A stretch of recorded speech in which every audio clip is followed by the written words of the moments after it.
Okay, so welcome. This is IT 162 first week orientation, and let's get back to our agenda. The introductions are in progress. It's a work in progress right now, and the introductions kind of double as the first week attendance. All right, after the first week, I do not take attendance, but um, I do expect to have everyone present in class. I just taught this class in the winter. I taught 162 last quarter, and it was a success. We did really well. The students worked pretty hard, and it was an online modality just like this. We met once a week, and the other day of the week was dedicated for you to spend time on your labs because, as you know, the labs are a lot. All right. And we're going to get into that when I get into the syllabus and looking at the calendar. So we do have to iron out some kinks because I think that um, it it wasn't initially advertised as an online course, and I hopefully you guys got the message in time and didn't go to the classroom at such and such time this afternoon because I actually sent out an email. It was a while ago. Um, it was March 26th. It was like almost 2 weeks ago. I sent out an email and I was just saying that we would be meeting at this particular time on Mondays. And I'm pretty sure this day would actually should work for nearly everybody because it is the same. There's an overlap of time. Now, if you have to go back to campus or you want to do this class from campus because you have another class, let's say you have another class in the evening, and your plan was to be on campus and then take this and then stick around for the next class. Um, I get that. I get the circumstances that might change your situation a little bit, but for the most part, I think there'll be a way to make it work. Yeah, quickly about myself. I've been here for 10 years, actually. This month marks 10 years. I started in March, the spring quarter of 2015. I started out in the math department, which I'm still in. I'm still in the People. math. Hi, there you, can you hear me? Yes. Sorry. Hi. Okay. Yeah, no Press on problem. my audio. I, I'm um I'm just introducing myself, and so I've been I've been at Everett Community College for 10 years. I've taught in the math departments first. Math and statistics kind of is what I normally teach. Like right now, I even have an online stats class, Math 146, where I teach, and I also teach in the IT department as well. So I, this year marks my 10th year, and I'm happy to be a part of the IT. I work in IT as as a developer myself. I develop apps and I work on a lot of things. Right now, I also do bug bounty hunting and I do some consulting in education. I'm a teacher, that's my main trade. I teach in the high schools and also in college, and I just try to stay pretty busy. Um, I have three different master's degrees. I have a master's in data science and cybersecurity, and also in educational leadership from UW. The other two are from SMU, Southern Methodist down in Dallas, Texas. And also I'm working on the doctorate right now. I'm not quite done yet. I have one more year to go, and then I'll have that done.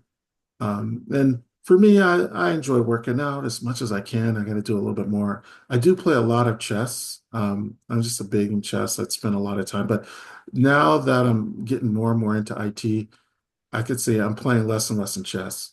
And I honestly think the IT space is much more rewarding and satisfying right now. Um, and the main reason I would say that is because, and this may sound a little superficial, but there's really no money in chess. You know, I mean, you could spend 20, 30 years of your life away. That does take on an art form. I mean, it's like playing guitar or playing the piano. But even guitar and piano, there is a viable career that can come out of it. I mean, you can actually make money. Or chess, it's only the top probably 1% of the guys would make a decent amount of money, and even those guys are pretty miserable. It's not even guaranteed. So I've I've I have been trained. I took lessons from a grandmaster, and he was just one of the most depressed people. It was pretty sad. You would think that some of them. He was telling me some of his colleagues, they don't even know how to drive a car. They're just they're s- you know they're just brain dead. They can't even really function in society. It's kind of a weird thing. You wouldn't suspect this. And I do a little bit of gaming when I can. I used to be into Halo. You know, I I did Halo 5, but I don't even play it anymore. The Call of Duty is just too advanced for me. I wish I was better at it, but it's just too fast paced. I would do the campaign when I want to be entertained. But I do like hacking games. I have a pretty decent collection of hacking games that I've got off Steam, um, like Hacknet, Hackmud, some of those games. I found like I don't know, they're a little bit more interesting, but then again, it's like, all right, this isn't real. I'm spending a lot of my time on something that's not real, and so I will say this. Aside from like going to school and getting degrees and all this stuff and learning stuff, it's about um, working in IT, but also cornering a market where you can actually um, make money. And now is the time because AI is so helpful. I transitioned into searching for bugs, and I can share some of my websites that I go to. And you guys, there's a huge learning curve for doing this. But the top guys, there's no ceiling. The top guys are millionaires, people who can successfully, hunt for bugs. They're hugely successful, and um, and that's a big thing right now. And it's one of those things where there's a certain space where you will be alone. Like you're automatically, um, because nobody else is really doing it in certain sites. Like some of the sites are begging people to just sign up and get started. And the reason why I'm thinking that this is a good use of your time is because not only does it strengthen your understanding of IT and the web and security, but you can also make money.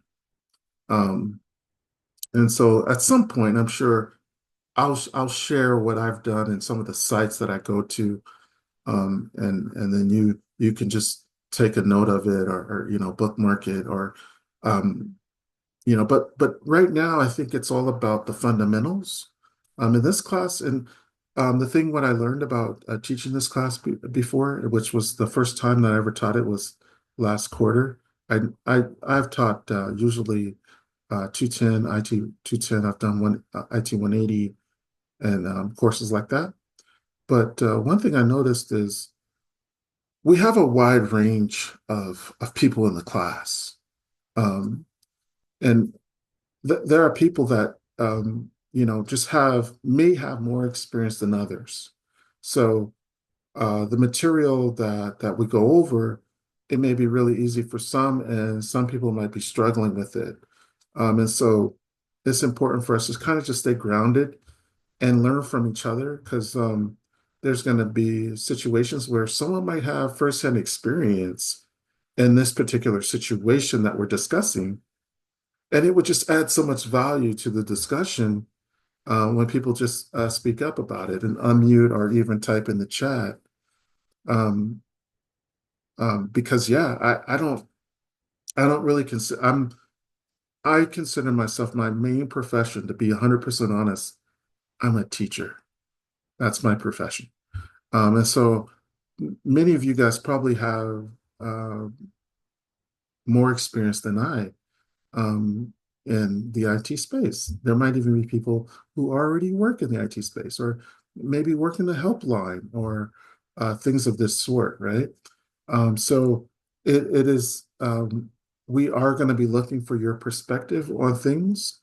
Um, but I am a part of certain circles. I'm going to be going to the what's it called, DEF CON in Vegas this summer. So I'm a part of the community. I'm originally from San Francisco, and so anybody who knows about San Francisco knows that you know that's where the hackers live. You know what I mean? Like, people who really know tech inside and out. And not just San Francisco, but the whole like Bay Area down from San Jose, Stanford, Silicon, Cal Berkeley, that region. And so, I'm old too. So when I was in college, that's when the internet just came out. So we had to log in through the terminal to check our email and stuff like that. So I've been there from the beginning, um, and I'm a big advocate of AI, and I think it has to do with the data science background. But I feel like, well, the guy Sam Altman, I think he still is the CEO of the OpenAI company, the company who created ChatGPT. And as you know, they immediately, made over $1 billion when they came out and developed ChatGPT. I'm a big fan of it. And I remember what he said was, he basically said, I don't know why this sticks with me, but he says if you're not using, AI, you can get left behind. He said it. And obviously, ChatGPT is kind of blacklisted in schools. So a lot of students think that it's a bad thing, but I have a totally opposite perspective of it. I feel like we should be working on this a lot more, and understanding what it's capable of, because they make updates to it all the time. And if you're not a part of the community or the newsletters and all of these things, you might not know what it's really capable of. And so, even though you might be a beginner, if you have access to being able to control the AI, or to engineer the prompts properly, it wouldn't be too hard for you to transition into other areas of tech, like bug bounty hunting, or even mobile app development, which I'm working on now, and things of this sort. So, um, and even moving into a little bit of crypto, which is a whole nother field that schools just we just don't have. That sector caught us off guard, like a lot of things, and you just don't. There should be a course on decentralized applications, um, and things of this sort. But I don't know. I think the books are now being written, and I'm sure at some point schools will start to re-examine certain areas, because there's just so much going on in that space, and you don't want to ignore. You need to know what's happening there. All right. All right, so I've rambled on. The next piece we're going to look at is the syllabus and the calendar. And I do apologize. I'm going to add the rest of the assignments to our calendar, and also post a hard copy of our syllabus.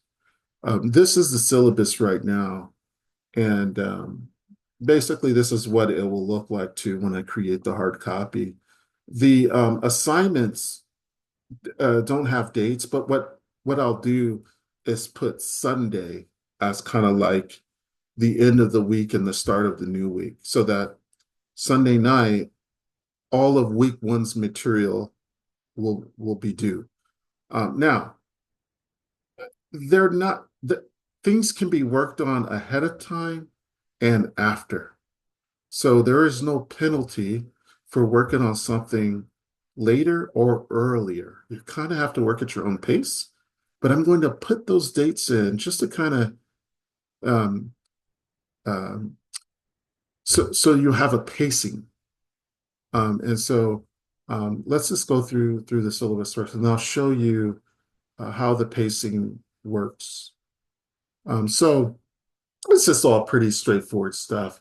But I do expect that if you do have questions, it's probably better to just reach me through Canvas. If you send me a Canvas message, I just tend to get it faster. I mean, I have the app and I can activate notifications. For some reason, for my cell phone, I don't really activate those that much. But so if you message me through Canvas, I will also get an email too. So when I am on email, I'll get it in two places, and I'm probably able to respond a lot faster. Again, as you know, this is the IT 162 Core 2 CompTIA A Plus course. So this course is preparing you for the Core 2 CompTIA A Plus exam. And I'm going to be giving a lot of resources out that will help you prepare for that exam.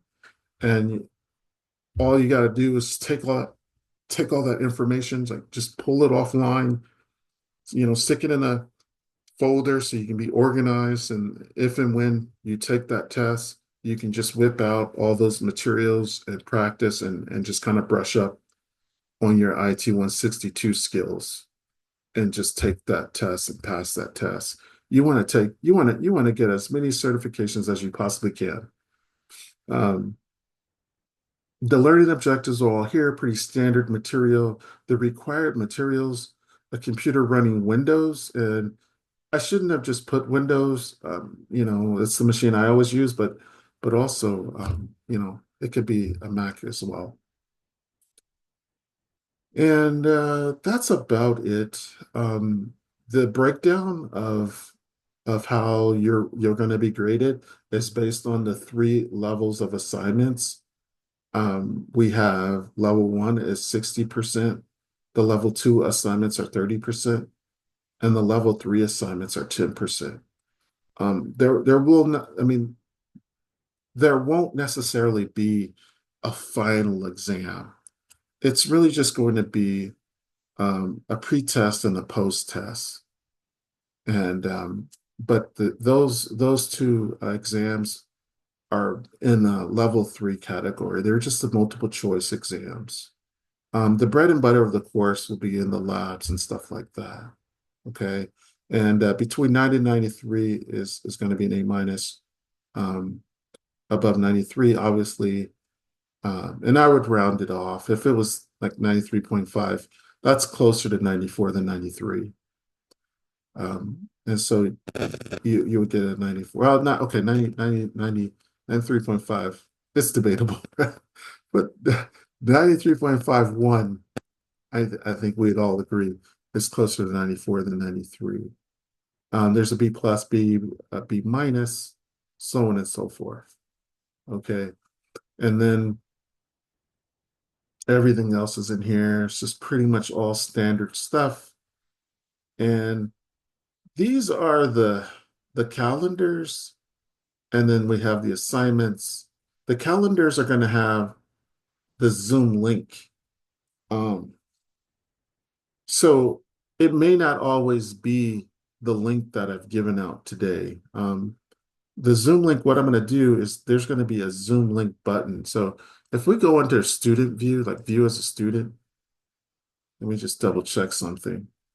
Okay, so to get to the Zoom links, there's going to be different ones every time. I didn't set this up yet, so you're not going to see any of them.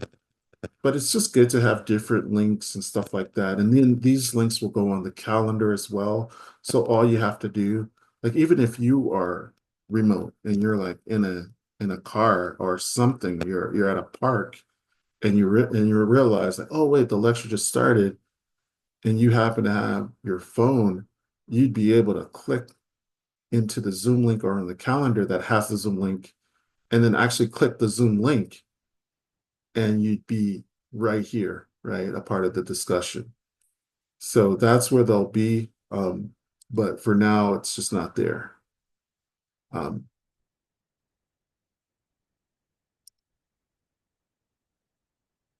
any questions up until this point? All right, let me check the chat. Okay.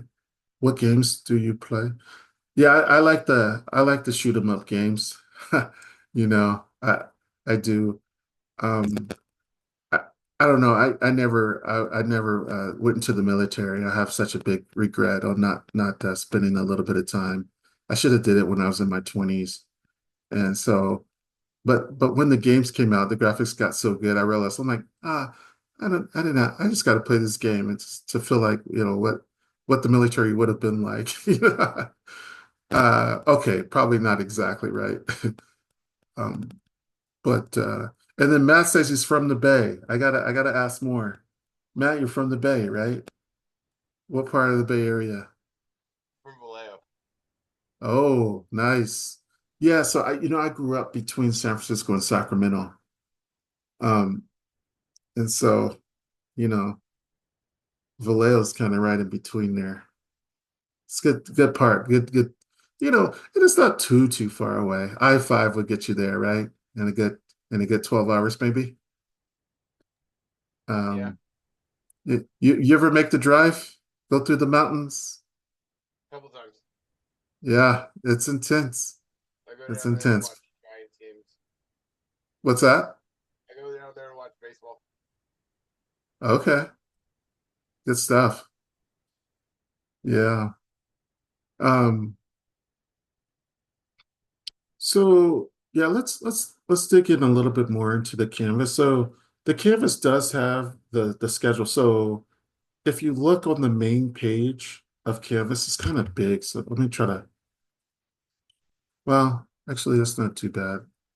See if I can make it big like this. Yeah. Um, so here's the week one material.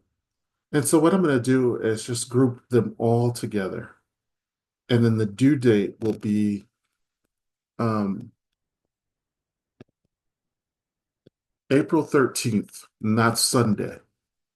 All right. So the the pre-assessment. Now I do want you to do the pre-assessment. Be sure to do them. And then we have some of the live virtual labs. And this is, as you can see in week one material, it's all kind of based on module 11. So maybe we should touch on module 11, but module 11 is kind of like the introduction module. Um, but then on Monday, when we meet next week, we'll be doing the week two material stuff, which is just module 12.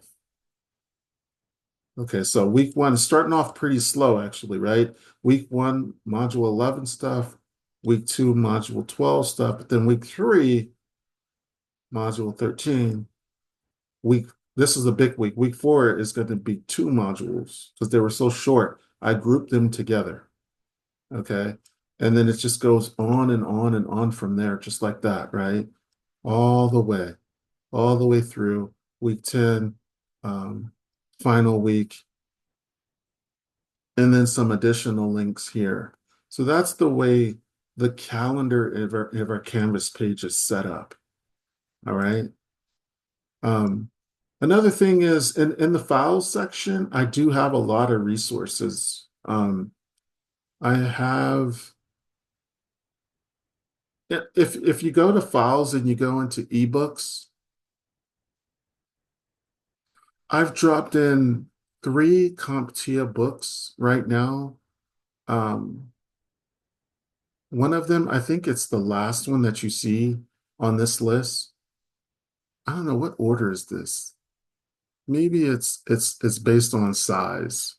So the smallest one out of the three, I believe, is our main textbook that goes along with the course. These others go along with the course as well, and these are current books.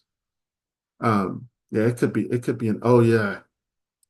Um, j- Keep these, download them, get them off of here, put them in a nice folder somewhere. Hopefully, space is not a problem for you. Um, and and these would be a huge resource, right? If now they are kind of big, so if I were to click on one right now, I don't even know if it would actually come up. It might prompt me to download it, which I could just do. I could just download it. That might even be faster. I probably have a few copies of this book already. Let's see. Yep. Yeah, it's going to struggle. I'll go to the smaller one, like this one.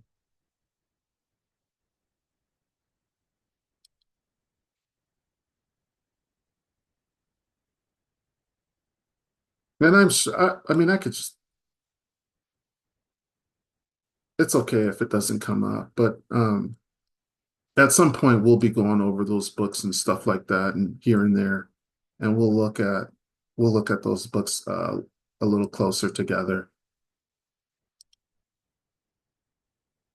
Yeah, this is, oh, I'm getting something. Uh, okay, so this is one of them. I didn't click on the main one that goes along with our book, but this one is good enough. This is actually a pretty decent copy. And now, am I right in assuming that you guys took um, IT 161 last quarter? Is that uh, is that true? Did Yeah, everyone? I think all of us might have been in the same class last Okay, quarter. awesome. Okay, yeah. Um, so 162 is just gonna just start straight from there. And it basically,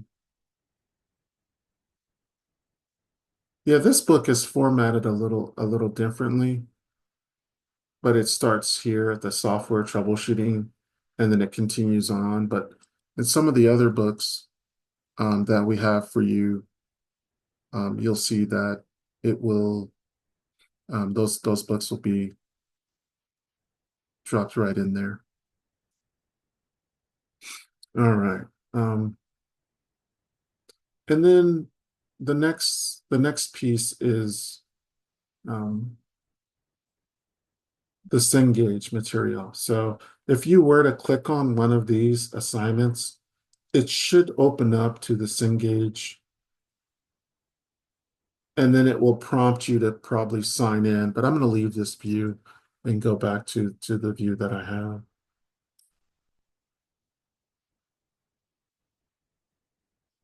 So this is the way I get into the Cengage material. I just click on the link and it just brings me right in there.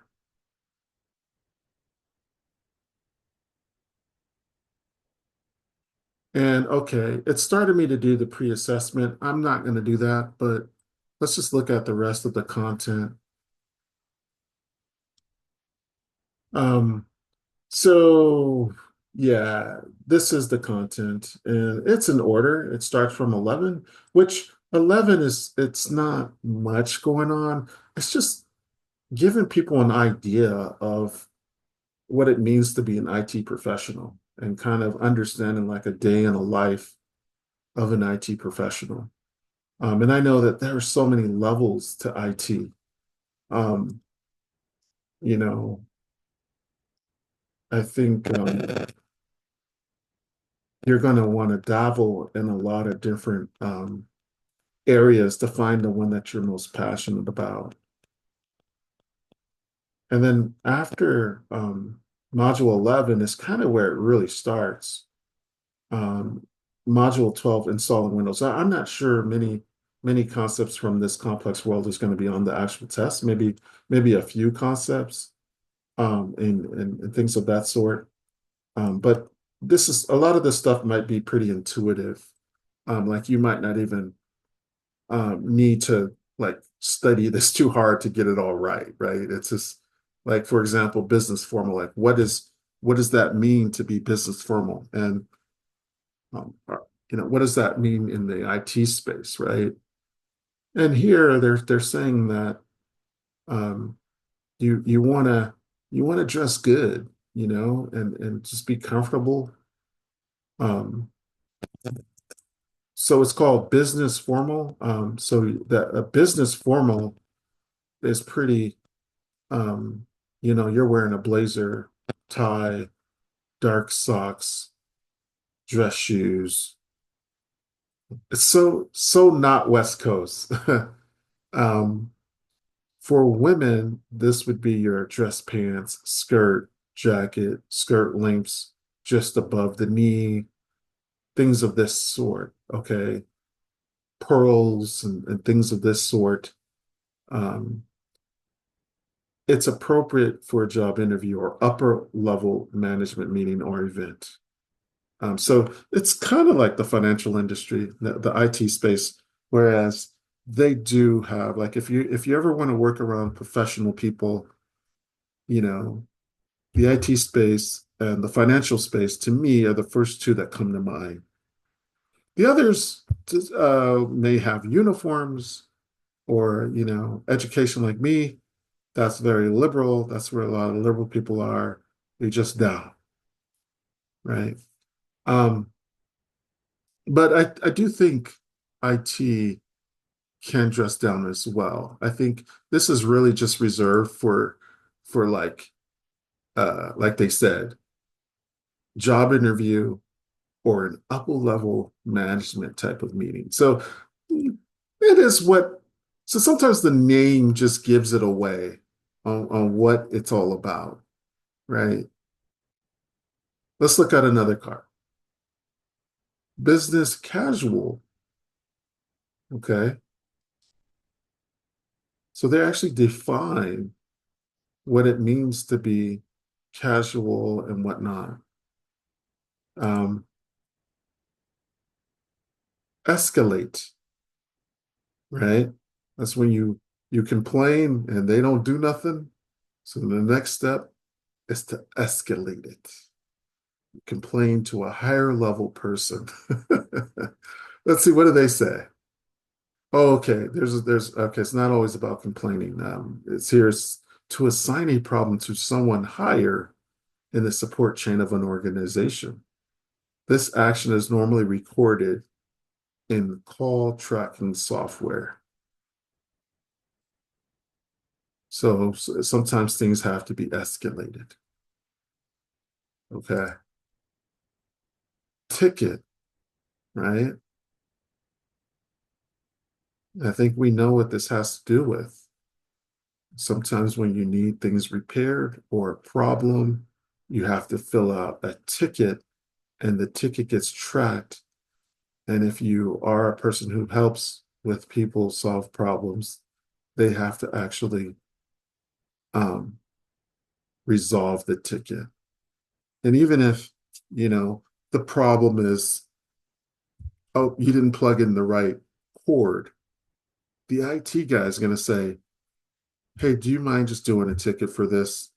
And um, and then send it in to me, and then it's just for record's sake, just evidence of me helping you.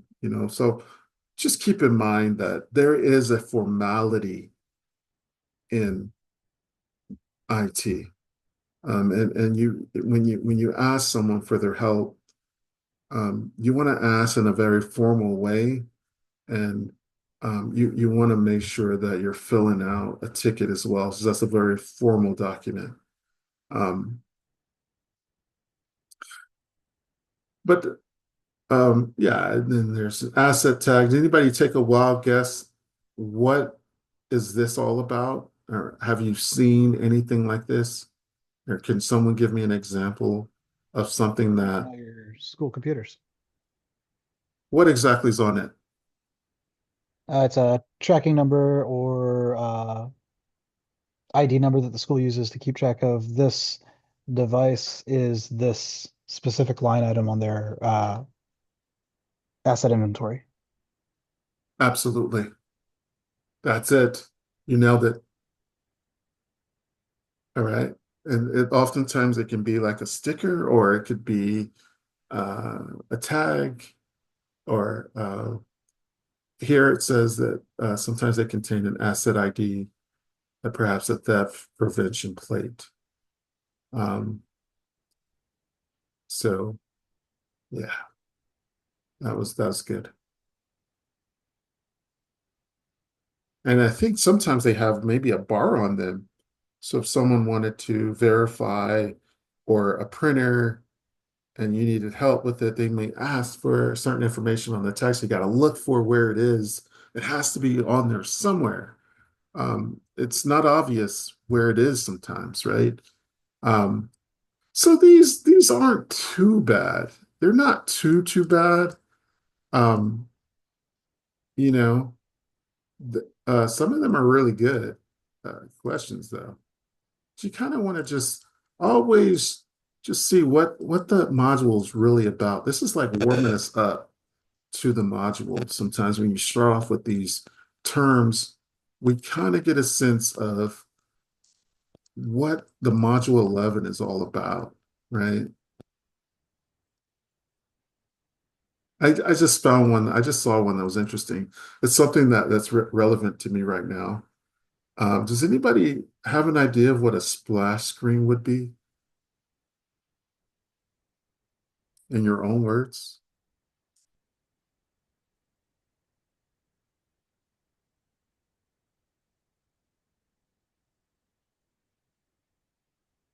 Splash screen. Is that a tough one?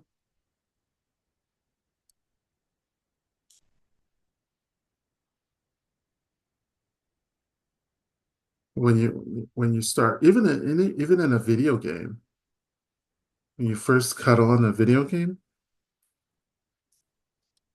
you're going to see the splash screen. Okay. Or when you first turn on an app, if it's a good app, it's going to have a pretty cool splash screen. Sometimes they will show some kind of animated version of the logo of the business or the development company. Let's read it. The first screen a user sees when opening an application. It's also called a launch screen.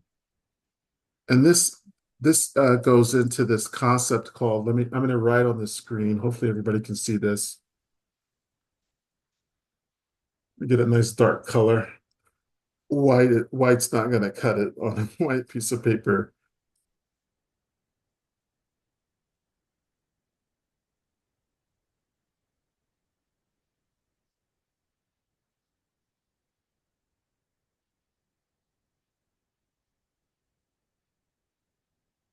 Anybody ever heard of this term?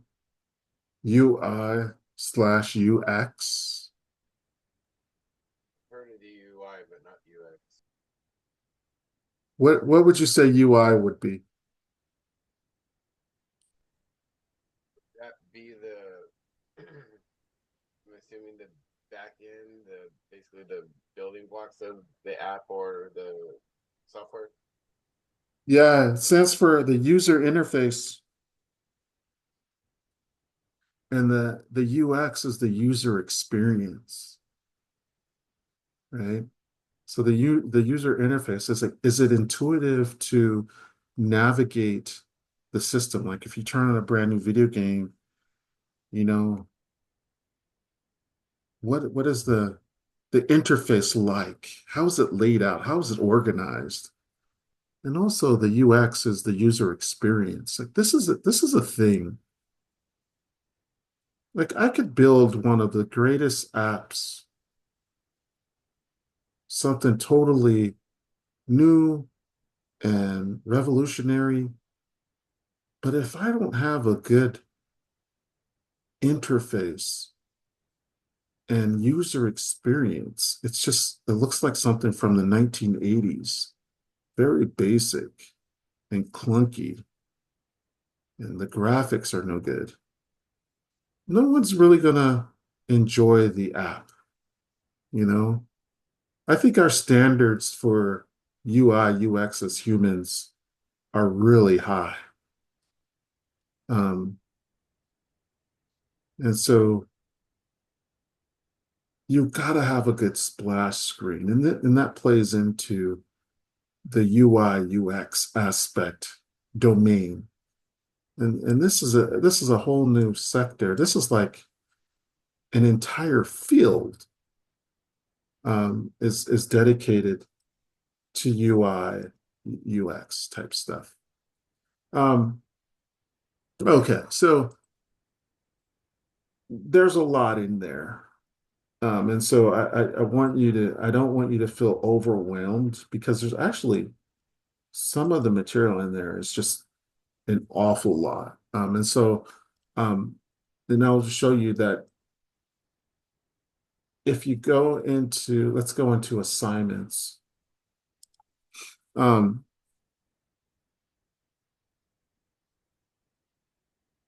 level 1 material, it says 70%, but on the syllabus it says 60. I don't know, maybe we should take a vote on it. The syllabus says for these simulation modules 60%, but on Canvas it's counting as 70%. And level 2 is worth 20%. These are the virtual machines. I probably will keep it as is. It worked out well for the last group, and this is the settings I used for the last group. Their scores are really high. 20% for the level 2, and these are your live virtual machine labs. And I'm wondering if you guys had those for IT 161 as well. Are you guys familiar with the simulation labs and the live machine labs? Are you familiar with those? Yes. Nice. Okay. So it's similar. And then the level 3, this is the 10%. We should also put the pre-test and the post-test should be in there as well. I'm not even seeing the post-test. Maybe the post-test has been dropped into the, well, I'll have to find. I'm not going to use class time to do it now. But the way it is for level 1, there's, let me go in here and edit. Your lowest six scores are dropped. I still expect you to do them all. But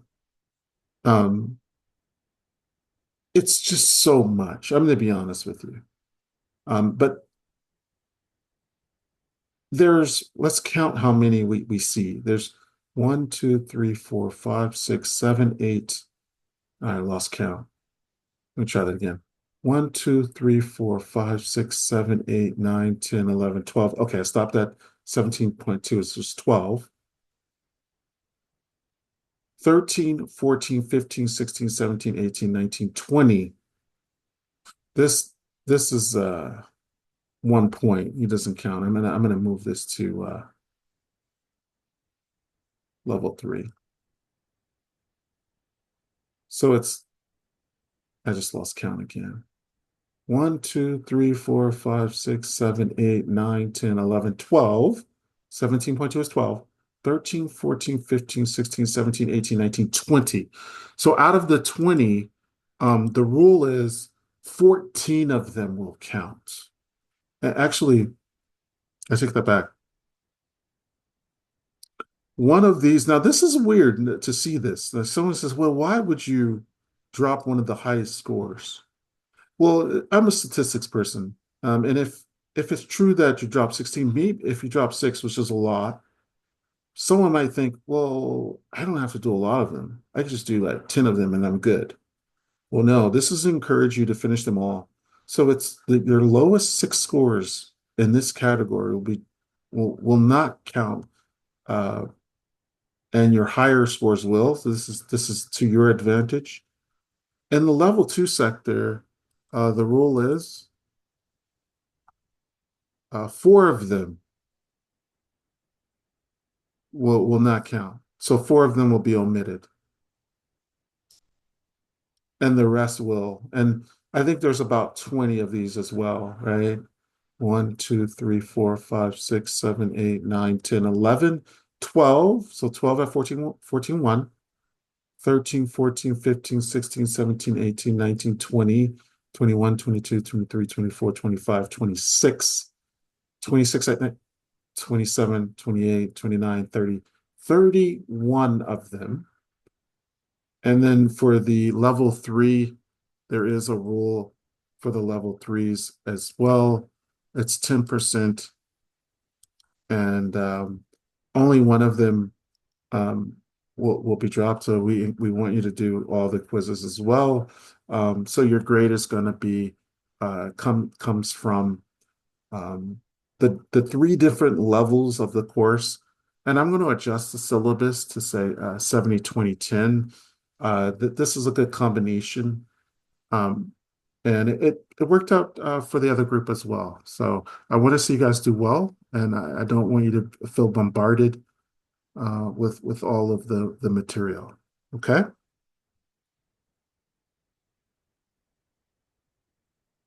And so let's just go back real quick. So we've kind of gone over the Canvas calendar, the syllabus, the attendance. You guys will, for the attendance for the first week, you will create an introduction, and I'll be reading those. And then questions and comments is the only thing left to cover. And if there's no other questions or comments, I think we're going to be good. I have a quick question. Yes. So, in Cengage, are you allowed to go back to previous courses and study those as well? Yes, definitely. And if you can't message me right about it, and I will make sure it happens. But I would love for you to have that ability, because that's what it's all about. It's retention. And I think you just learn it more. You can learn it better the more you're able to go back. So everything should be wide open from start to finish. And we could even, if it's possible, I could even keep it open all the way throughout the summer. I'm going to see how long I can actually keep it open. And I feel like even when the class ends, you should still be able to have access to it. It looks like something's coming to the chat.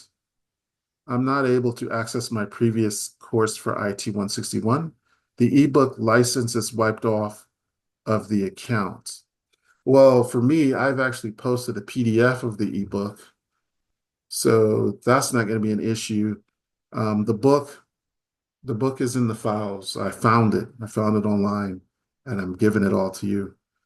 And it could just be a matter of your previous professor's dates. He just probably put the dates of the class, and he figured, the class is going to end, so he puts the end date. I don't know exactly, but if I can modify it, because the truth is they don't know. They wouldn't know exactly when we start and when we end, and they shouldn't even care. And so I'm going to look into that, and I should know how long it is. Like this Canvas page, I put the end of June, and we're going to be done way before that. I put an end date of July 2nd for our Canvas class. So you'll have access, I know, all the way until June, throughout June. But as far as Cengage, yeah, that's a good question. I don't know, but I know for sure to answer your question, you should be able to access any module you want at any time. Okay. Even the ones that you've completed. Professor Mm. Thomas, I have the same issue that Liv mentioned in the chat. I logged into Cengage prior to the start of our class just to check, and all my course, all of my progress, everything is gone from last quarter. From last quarter. Okay. Are you able to access the material, use your same credentials for this course? So my login works for Cengage, but there is no course assigned to my login at all. It's prompting me to put in a course key, kind of like we did last quarter for our Cengage CompTIA++ modules. And I don't have a key to put in. Okay. Also, just to mention, I think I remember our instructor last quarter had said once we put that key in, we're supposed to have access to the materials for a calendar year. So I'm confused as to why it's wiped off multiple students' accounts. If you have any idea. I don't right now. I'm wondering, I see the class average is already 100%, 40 people have submitted. So it seems to me there are some students that are in and some students who are not, right? Can anybody speak to that? It shows, I can sign in, but I'm not sure if I'm missing my previous progress. I can take a look at that real quick. I've completed everything on the first week. I was able to see the course, the IT 170, no, 180 that I took last quarter still. So I don't know if Dennis made it appear there longer, but yeah, I can study that for my Security Plus. even still, how long ago has it been since you've had that class? Was it winter quarter or what, before that? Yeah, it was last quarter. Okay. Yeah, awesome. Okay. So, but hmm, I'm able to access 162, but not able to access 161. I'm also able to access 180 for this quarter. So I don't know. I think it's a But matter of 161 is not there for me. okay. So because I don't think I'll be able to help you access 161. And I think what I'm thinking is it just might be as simple as asking your teacher or an advisor. Wait, let me not show that information. It might be just a matter of asking around, saying, "Hey, I would really like to still see my work. It's building on 162, and so I want to have 161 as well, so that I can review certain concepts that we're talking about in the new course." That would be a valid reason.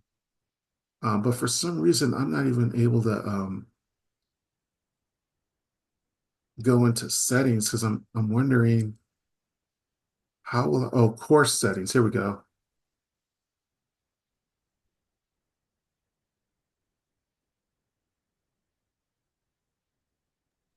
If you guys go to the home page of Cengage for your profile, you should be able to see the books there and interact with those and open them. I just did that, so for both classes last quarter, it should work. Yeah, I'm only showing 162. My 161 is gone. Yeah, I don't even have 162. I have no classes on my student login when I check. So there's no ebooks, there's no course materials, nothing from last quarter or this quarter. Okay, and Andrea, and but you're in Canvas, right? Yeah, I use the Canvas link, but unfortunately, I'm having some work done on my house, so I don't have access to an actual laptop or a desktop computer today. I'm on mobile. Okay, okay. Um, yeah, just let me know. Keep me posted on that. I'm wondering if there's something I can do on my end. But I think the advice that someone just said, I forget who it was, that just said go to the the actual web page. Who said that again? Was that I think That that was doesn't- Matt, but that I doesn't- did. Yeah, Sorry, that go was ahead. me. Sorry, what I was saying is I checked on a computer earlier in the day. I'm having